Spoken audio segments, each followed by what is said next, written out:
Hello दोस्तों, मेरे channel में आपका स्वागत है। बेटियां ससुराल में रहकर भी मायके को नहीं भूल पाती। खिड़की के पास खड़ी सिमरन सोच रही थी, भाई दूज आने वाली है, पर इस बार ना तो माँ ने फ़ोन करके भैया के आने की बात कही और ना ही मुझे आने को बोला। ऐसा कैसे हो सकता है? हे भगवान, बस ठीक हो सब कुछ।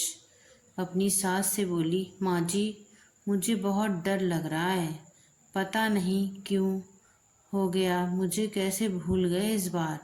सास ने इजाज़त देते हुए कहा, कोई बात नहीं बेटा, तुम एक बार खुद जाकर देख आओ। सास की आज्ञा मिलने भर की देर थी कि सिमरन अपने पति के साथ मायके आ पहुंची, परंतु इस बार घर के अंदर कदम रखते ही उसे सब कुछ बदला सा महसूस हुआ। पहले जहां उसे देखते ही माँ पिताजी के चेहरे में खुशी खिल उठती थी, इस बार उन पर परेशानियों की झलक साफ दिखाई दे रही थी। पहले भाभी उसे देखते ही दौड़ी चली आती और प्यार से गले लगा लेती, पर इस बार दूर से ही हल्की सी मुस्कान दे डाली। भैया भी ज़्यादा खुश नहीं दिखे। सिमरन ने जैसे तैसे एक रात बिताई, परंतु अगले दिन जैसे ही उसके पति उसे मायके छोड़ वापस आए, उसने अपनी माँ से बात की। तब उन्होंने बताया, इस बार कोरोना के चलते भैया का काम बिल्कुल बंद हो गया, ऊपर से और समस्याएं। बस इसी वजह से तेरे भैया को तेरे घर भी ना भेज सकी। सिमरन बोली, कोई बात नहीं माँ, ये मुश्किल दिन भी जल्दी निकल जाएंगे, आप चिंता मत करो। शाम को भैया भाभी आपस में बात कर रहे थे, जो सिमरन ने सुन ली।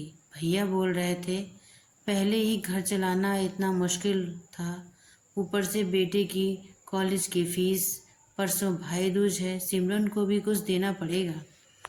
भाभी बोली, कोई बात नहीं, आप चिंता ना करें, ये मेरी चूड़ियाँ बहुत पुरानी हो गई हैं, इन्हें बेचकर जो पैसे आएंगे उससे सिमरन दीदी को त्योहार भी दे देंगे और कॉलेज की फीस भी जम भर देंगे। सिमरन को ये सब सुनकर बहुत बुरा लगा।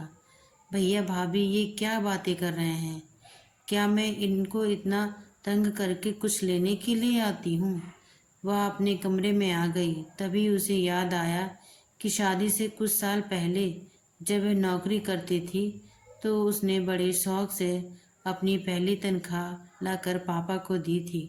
तब पापा ने कहा था, ये पैसे अपने पास ही रख ले बेटा, मुश्किल वक्त में काम आएंगे। इसके बाद वह हर महीने अपनी सारी तनख्वाह बैग में जमा करती रही। शादी के बाद जब भी मैं के आई तो माँ ने उसे पैसे निकालने को कहा, पर सिमरन हर बार कह देती कि अभी मुझे ज़रूरत नहीं। पर आज उन पैसों की उसके परिवार को ज़रूरत है। वह अगले दिन सुबह ही भतीजे को लेकर बैंक गई और सारे पैसे निकलवा कर अपने भतीजे की फीस जमा की और फिर घर का सारा ज़रूरी सामान खरीद कर वापस आ गई। अगले दिन जब भैया का टीका हुआ तो भैया ने आंखों भरी उसके हाथ 100 का नोट रखा। सिमरन मना करने लगी तो भैया बोले, ये तो शगुन है पगली, मना मत करना। सिमरन बोली, भैया बेटियां मायके शगुन के नाम पर कुछ लेने नहीं, बल्कि अपने माँ बाप की अच्छी सेहत की कामना करने भैया भाभी को माँ बाप की सेवा करते देख ढेरों दुआएं देने और बड़े होते भैया भतीजे भतीजियों की नज़र उतारने आती है। जितनी बार मायके की दहलीज पार करती हूँ, ईश्वर से उस दहलीज की सलामती की दुआ मांगती हूँ। जब मुझे देख माँ बापा के चेहरे पर रौनक आ जाती है, भाभी दौड़कर गले लगाती है, आप ताड़ तड़ लड़ाते हो, मुझे मेरा शगुन मिल जाता है। अगले दिन सिमरन ने मायके से विदा लेकर ससुराल जाने के लिए जैसे ही दहलीज के पार कदम रखा कि भैया का फ़ोन उठा बजा। उन्हें अपने व्यापार के लिए बहुत बड़ा ऑर्डर मिला। वे सोचने लगे, सचमुच बहन बेटियां मायके कुछ लेने नहीं, बल्कि अपनी बेशकीमती दुआएं देने आती हैं। जब वे घर की दहलीज पार कर अंदर आती हैं तो बरकत भी अपने आप भीतर चली आती है। हर बहन बेटी के दिल की तमन्ना होती है कि उसका मायका हमेशा खुशहाल रहे और तरक्की करे। मायके की खुशहाली देख उसके अंदर एक अलग ही ताकत भर जाती है, जिससे उनके सारे जीवन में पेश आने वाली मुश्किलों का वो डट कर सामना कर पाती हैं। भैया की आंखों से खुशी के आंसू बहने लगे। अगर कहानी अच्छी लगे तो प्लीज़ चैनल को लाइक कीजिए, सब्सक्राइब कीजिए। धन्यवाद।